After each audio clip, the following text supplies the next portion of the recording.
अशात हसते ठाव ठिकाणा माझा पुसते मीच मला मग शोधत बसते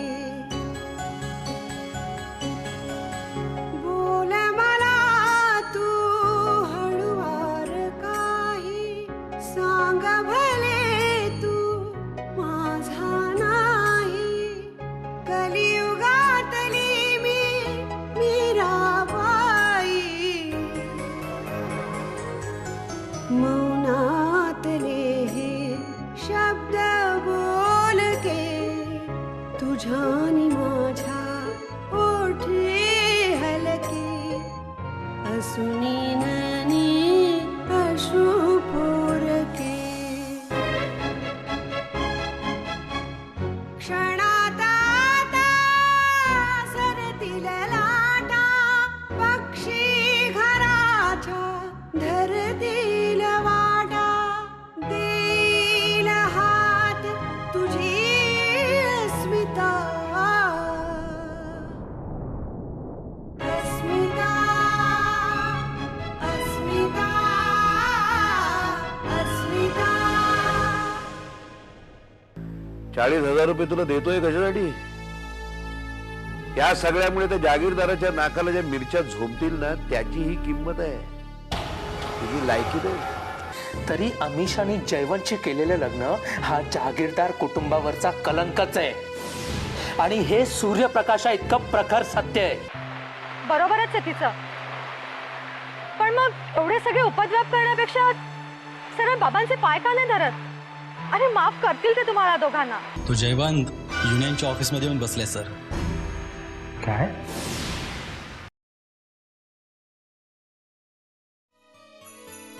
ती वनिता संग्राम शेटनी पाठवलेली असून सुद्धा जागीरदार कुटुंबाने तिचा सून म्हणून स्वीकार केलाच ना. मग अभिषाने असं जगावेगळं काय केलंय? जागीरदार कुटुंबाची सून असणं आणि जागीरदार कुटुंबाचा जावई असणं त्याच्यात जमीन आसमानाचा फरक आहे. आता हा फरक मी तुला नव्याने समजून सांगायला हवा का? जावई तोला मोलाचाच लागतो, सून आपोआप तोला मोलाची होते. राहता राहिला तुम्हा दोघींचा प्रश्न.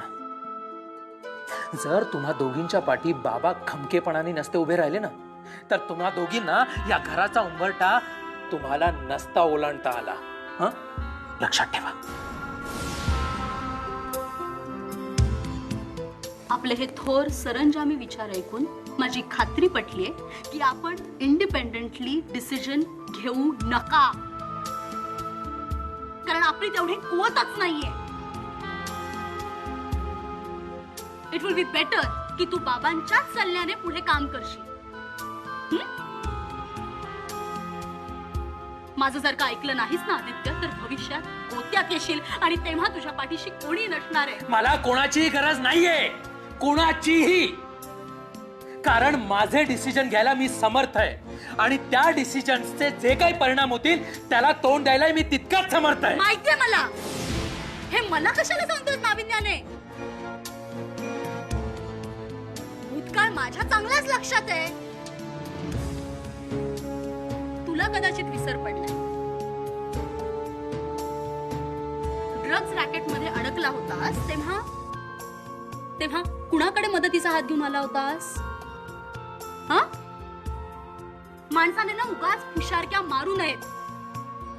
चांगले वाईट दिवस कुणालाही चुकलेले नाहीये. आदित्य अजूनही वेळ गेलेला नाहीये. Please listen to me. अजूनही आपण काहीतरी करू शकतो. निर्णय बदलता येऊ शकतात आपल्याला. जयवंत आणि अमित त्या दोघा नालायक माणसांचं माझ्या समोर नाव घेऊ नकोस प्लीज. तुझ्या बोलण्याचा माझ्यावर काही एक परिणाम होणार नाही आता. हे बघ, बाबांचा या बाबतीत जो काही डिसिजन आहे ना तो फायनल आहे. It's the final decision. आणि जर तो तुला पटत नसेल तर मी हे घर सोडून जाणार नाही. आणि मी हे घर सोडण्याचा निर्णय जर का घेतलाच तर एकटी जाणार. माईंना बरोबर घेऊन जाईल. आणि माझी खात्री आहे की आमच्या पाठोपाठ अभिषेक भाऊजी आणि वनिता वहिनी सुद्धा ताबडतोब घर सोडतील. मग राहा या घरात, जहागीरदारांच्या घरात राहा ना भूतासारखे.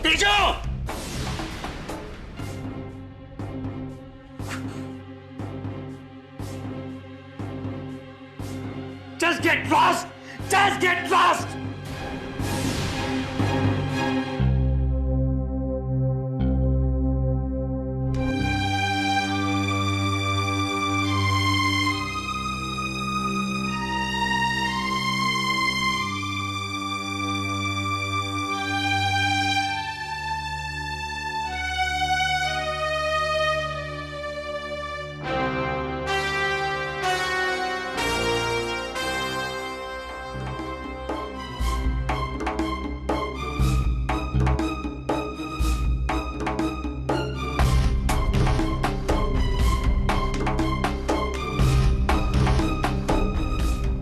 अस्मिता अस्मिता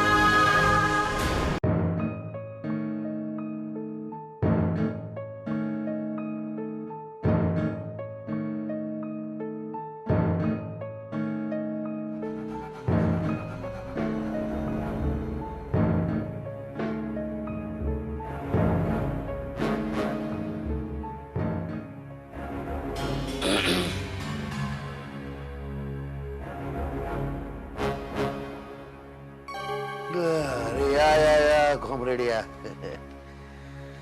माझी खात्री होती तुम्ही येणार म्हणून. तुमचीच खरं तर वाट बघत होतो. ते बघा, त्या दिवशीचं तुमचं अपॉइंटमेंट लेटरही अजून इकडेच आहे. काय म्हणते तुमची सासरेबुवांची तब्येत? त्यांचं बीपी तर एकदम हाय करून टाकलं तुम्ही. काय बरीच असणार. सध्या आम्हाला तो प्रोहिबिटेड एरिया झालाय ना. काय आहे, त्यांच्या दृष्टीने मी आणि अमित शाह म्हणजे स्फोटक पदार्थ, आम्हाला बंदी आहे ना. आणि आमच्याकडे स्वागत. आम्हाला आवडतं स्फोटक पदार्थ हाताळायला. फर्स्ट क्लास तुमचं आमचं जमणार. फक्त आतमध्ये येताना ती कॉम्रेडची झूल दाराबाहेर उतरवून यायचं. बघा जमेल. कसं आहे, आम्हाला मोर्चे, संप, बंदी, टाळेबंदी, पगारवाढ या सगळ्या शब्दांची ॲलर्जी आहे.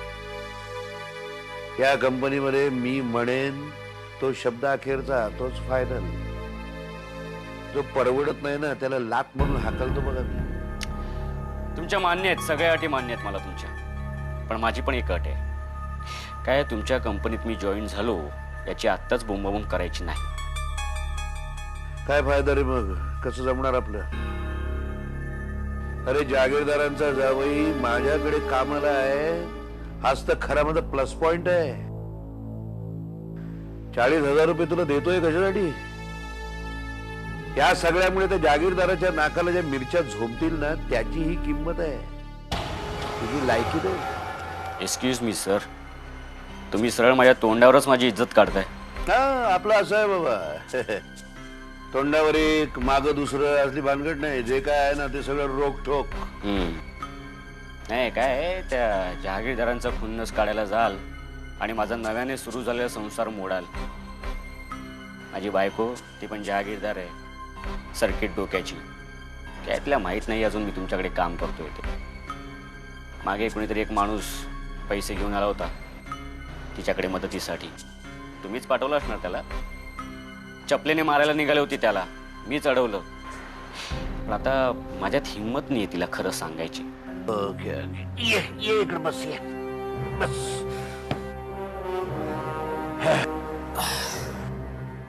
कबूल, मला एकदम कबूल.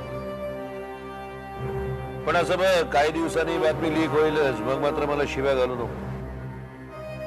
आणखीन एक महत्वाची गोष्ट, तू हो म्हणालास की तुझी आत येतानाची पावलं लोकांना दिसतील, बाहेर जातानाची दिसणार नाही. 100 वेळा विचार कर. नंतर शेपूट घातलीस की संपलास. नाही पैशाचं दाम दुपटीनं वसूल करीनच मी. काळजी करू नको, मी कोणाला ठारबीर मारत नाही. फक्त समोरच्याचे हाल हाल करून आनंद लुटतो मी. बघ, आपल्याला घाई नाही, तुझ्यावर दबाव नाही. पूर्ण विचार कर. पण एकदा या कागदावर सही केलीस की मग तुझ्या गळ्यामध्ये चेन बांधून तुला दाराबाहेर बांधून ठेवणार बघ. हे घे. मुन्ना,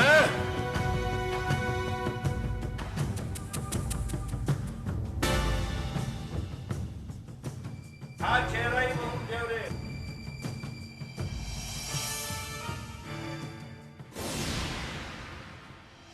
एवढी छोटीशी गोष्ट एवढं सिरियस वळण घेईल असं मला खरंच नव्हतं वाटलं.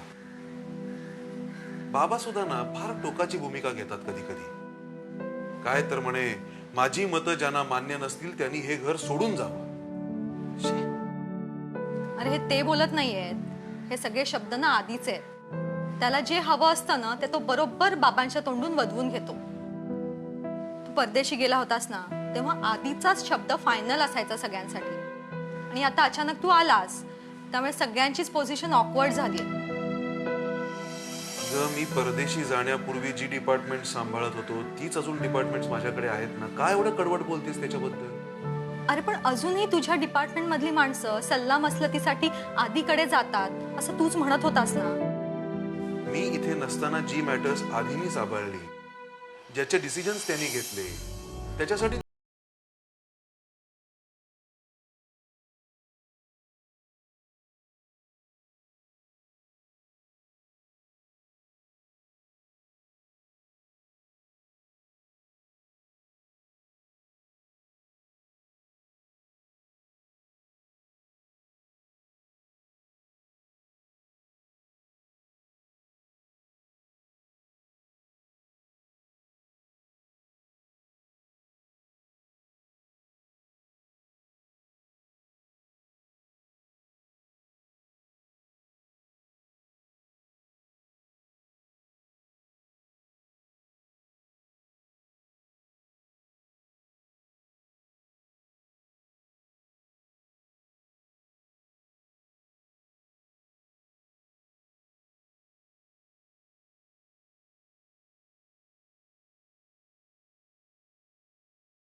अस्मिता अस्मिता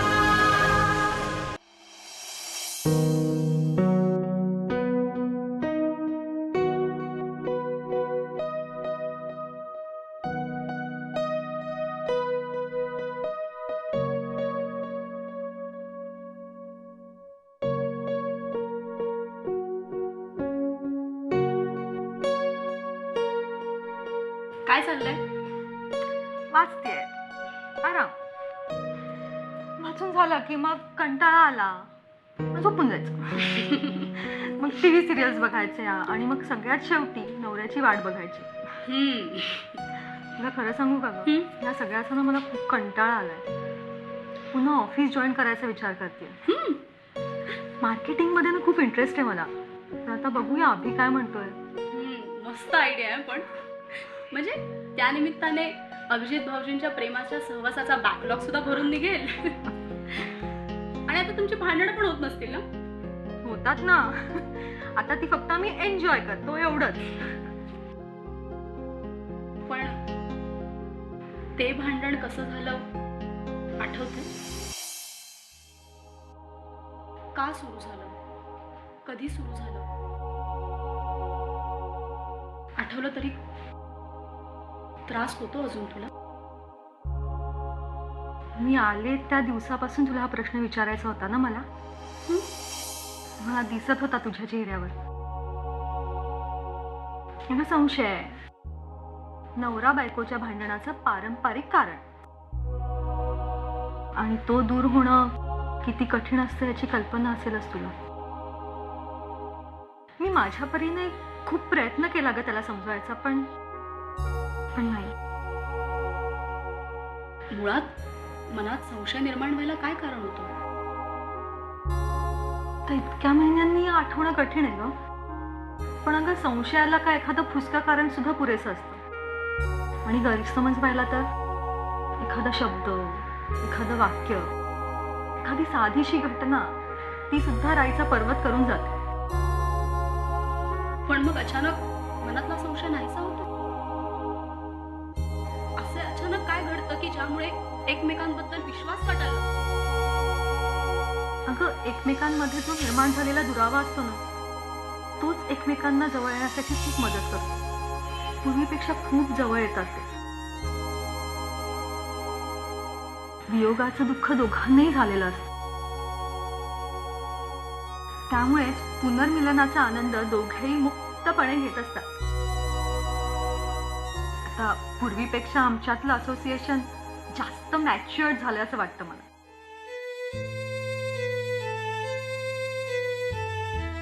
तू काय बोललीस ते मला नीटसं कळलं नाहीये,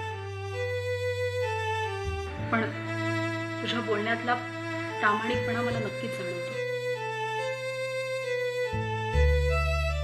तू घरी परत आलीस म्हणून मला खरंच खूप मनापासून आनंद झाला.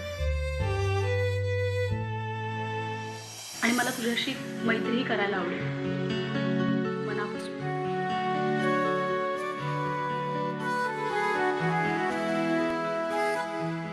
फ्रेंड्स,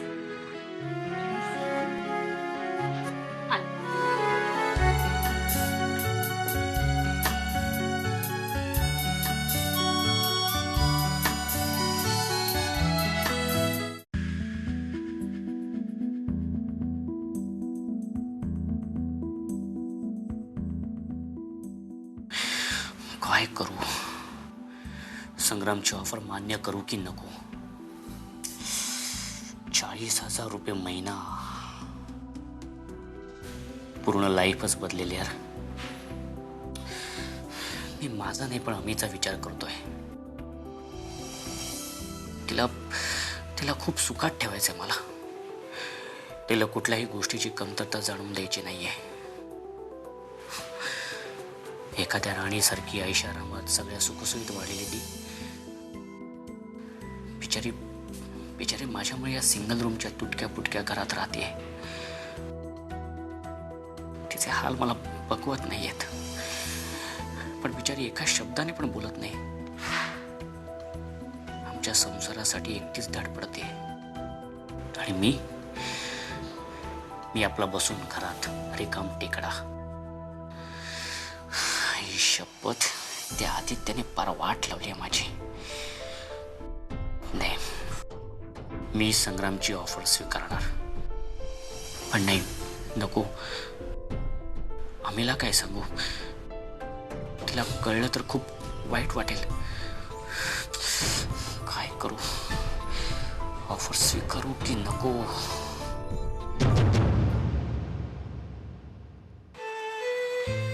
मी संग्रामकडे नोकरी करणार आहे हे तिला मी खरंच सांगू शकत नाहीये. मला त्या म्हाताऱ्याला धडा शिकवायचा आहे. त्याचा नाद सोडा हो तुम्ही. काय ते आता फक्त नावाला चेअरमॅन राहिले. आता कंपनीची सगळी सूत्र त्या आदित्यच्या हातात आहेत. तोच बघतो सगळं. अरे पण त्यांनी बाबांना कन्व्हिन्स केलं होतं ना, मग आता काय प्रॉब्लेम आहे? प्रॉब्लेम आहे आमचे थोरले बंधुराज अभिजित जागीरदार. नाही, सगळ्या गोष्टी पैशाने विकत घेऊ शकता हो, पण त्या पावसाचं काय? का त्यालाही तुम्ही पैशाने विकत घेणार? अण्णा, पैसेवाल्यांचा मास सगळीकडे चालतो बरं. जळता जळता एक ज्योती अंधाराला सांगत होती, होती सच्ची माझी प्रीती. क्षणात आता सरतील लाटा, पक्षी घराच्या धरतील वाटा, देईल हात तुझी अस्मिता